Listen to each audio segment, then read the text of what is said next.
Tonight, Barbados time, Shane Brathwaite and Greg Marr-Swift will begin their qualifying process in the men's 110-meter hurdles. Now, those heats start around 11:20 tonight, Barbados time. Let's talk volleyball now, and new queens will be crowned in the Goddard Enterprises Limited Senior Volleyball Knockout Competition. Last night at the Wildy Gym, defending women's champions Bredden's Rockets were brought back to earth by Carlton in 5 sets. Meanwhile, Pan American International Insurance Warrens dispatched Club United to advance to the semis as well. On the men's side, both Flow Century Brokers, Deacons and Juniors knocked over their opponents with ease. CBC's Damon Best reports. Ladies first up, of course, Carlton in red versus Rockets. Aisha Maycock, genius at the net. Again, Maycock this time getting a nice roll. Point to Carlton.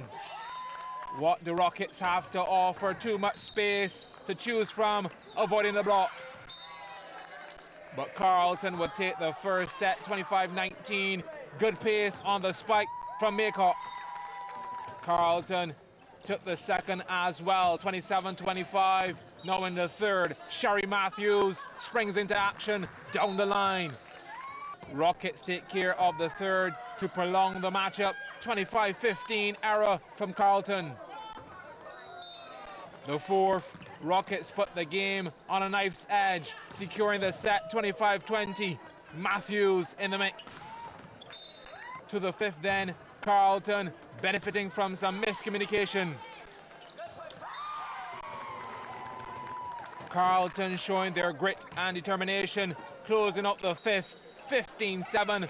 Rockets sent packing. Warren's now closest to the screen, playing Club United, comfortable for the most part. First set ending 25-13 in favor of Warren's. Anthesia Mason flexing some muscle. How would the club respond in the second? Not bad at all. Cross score and kill from Lisa Clark. But Warrens were equal to the task. No stopping them in the second, 25-14. Indeed, they would go on to close it out in the third, 25-18. Men on court now. Deacons in green versus Cormier. Portrait in motion.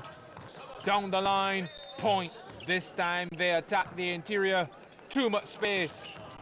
Cormier under the pump. Sean Simpson. Access denied. Deacons take the first. 25-19. The second, Cormier needs some answers. Change of tactics. Off-speed stuff from Simpson. Fruitful. However, Deacons operating like well-oiled machines. Brown, locked and loaded, fires, and it's good. Deacons going on to win the matchup. 3 straight, 25-19, 25-14, 25-22. The second men's game was a simple equation for juniors in black. After winning the first set, 25-19, they outplayed Foundation United in the next two, 25-21, 25-20, to advance to the semi-finals. Damien Best, CBC Sports. With just 2 days to go before the Barbados Cricket Association's AGM, President Joel Garner had sought to clear the air as it concerns the Everton Weeks High Performance Centre. Shane Jones has the story. As the BCA presidential race heats up ahead of Thursday's election, current President Joel Garner has hit back at some comments made in the media. In a local newspaper today, it was reported that Garner's opponent in the election expressed disappointment at what he called the abandonment of the High Performance Centre. I spoke with Garner this morning, and he was eager to show what the BCA has been doing under his leadership, as well as directly respond to those comments. What is happening is that the Everton Week Centre of Excellence has not operated to the same capacity that it normally does. And if you look at what has happened, the two coaches, or two main coaches, which is Henderson Springer and Dexter Toppin, they had been working with the Barbados Pride. When I asked Mr. Springer to give us the program for the preparation of the junior teams for July, August, he did do so, and it operated, where I also gave him the instruction that he can look at the young coaches like Corey Cullum and Pedro Collins and bring them into the frame along with Collis King to do the work and to pick up some of the slack that would have been created when the two main coaches went to work with the Barbados Pride. Since then, you would have known that the under 15, under 17, under 19 competitions are played during the month of July. The players are back and they're playing for the respective schools. We have taken a conscious decision that we will look at the opening of the Everton Week Centre Excellence and run it from the school year, September to July, which will coincide with the way how we prepare our teams for the future. The election will be held on Thursday at the Lloyd Erskine Sandiford Center. Shane Jones, CBC Sports. And Garner's opponent for the presidency, Conde Riley, will be a guest on tonight's radio cricket talk show Midwicket. Midwicket will be aired from 8 p.m. on Q100.7 FM. Barbadian Darian King narrowly lost his round 1 qualifying match of the U.S. Open. This evening in New York, King came out on the losing end of a 3-set battle against Jürgen Zopp of Estonia. The Barbadian top player lost 6-2, 3-6, 6-7. Well, the Barbados Juniors defeated Puerto Rico today to move to the top of the standings in the Group 1 at the Caribbean Regional Badminton Confederation Championships in the Dominican Republic. This afternoon, the young Bajans came up against the Puerto Ricans, whom they have not beaten in the last 3 years. They came away with a 3-2 victory, with the mixed doubles pair of Amanda Yearwood and Shea Martin sealing the win at 21-19, 21-19. Martin also won his singles match with Jehu Gaskin and Kishan Moore. They won the boys' doubles. Now, both the juniors and seniors teams started the Caribaco Championships on a winning note yesterday. The juniors topped Guyana and Trinidad and Tobago by 3-2 margins, while the seniors beat TNT 3-1. The Barbados Davis Cup team will be at it again next month when they welcome Ecuador in the Americas Zone Group 1 first-round relegation playoff clash. The battle is set for September 18th to 20th at the Tennis Center. Mark Seal reports.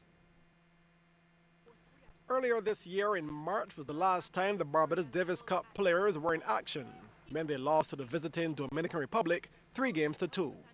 Now the local men are trying to keep their Group 1 status, which they achieved for the first time ever after beating Mexico last year. But they're up against an Ecuador side who have been at this level since 2011. Barbados played them once in Davis Cup before, back in 1996, with Ecuador coming out victorious on that occasion. And then last month, at the Pan Am Games in Toronto, the Ecuadorians beat out the Bajans for the bronze medal in the men's doubles. Captain Kevin Yard says the guys have recovered from that loss and are looking forward to the next challenge. Everything is going good in preparations right now for this upcoming tie. Very important for us to win this tie and stay into Group 1.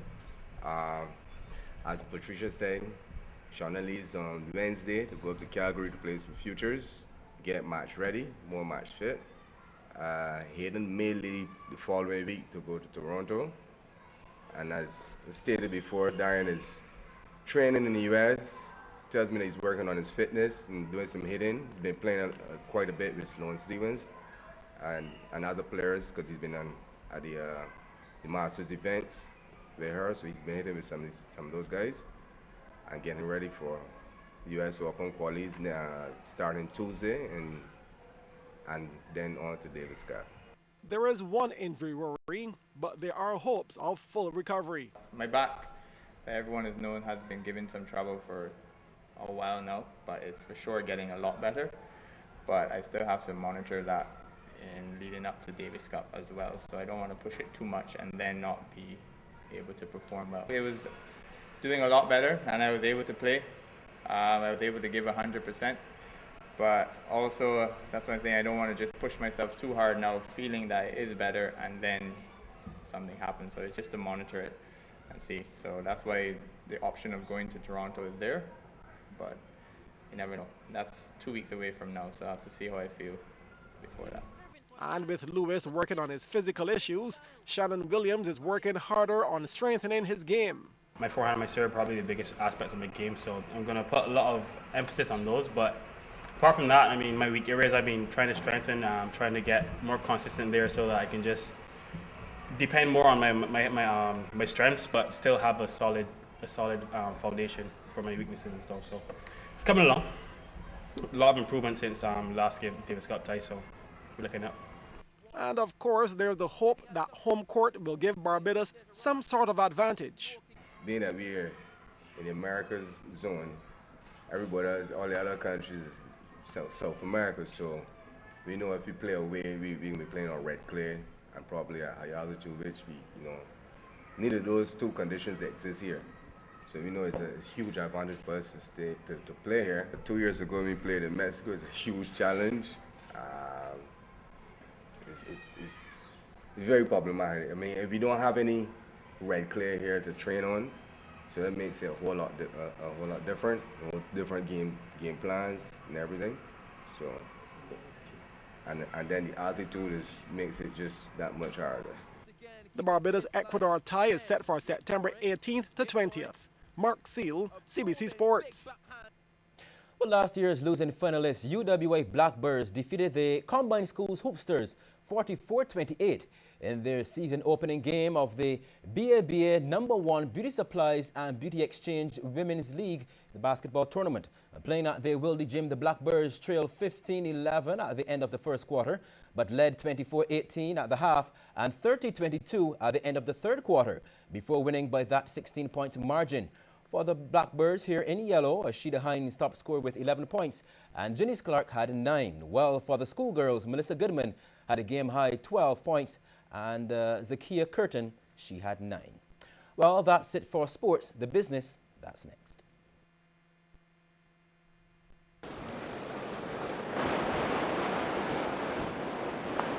The hurricane season has started officially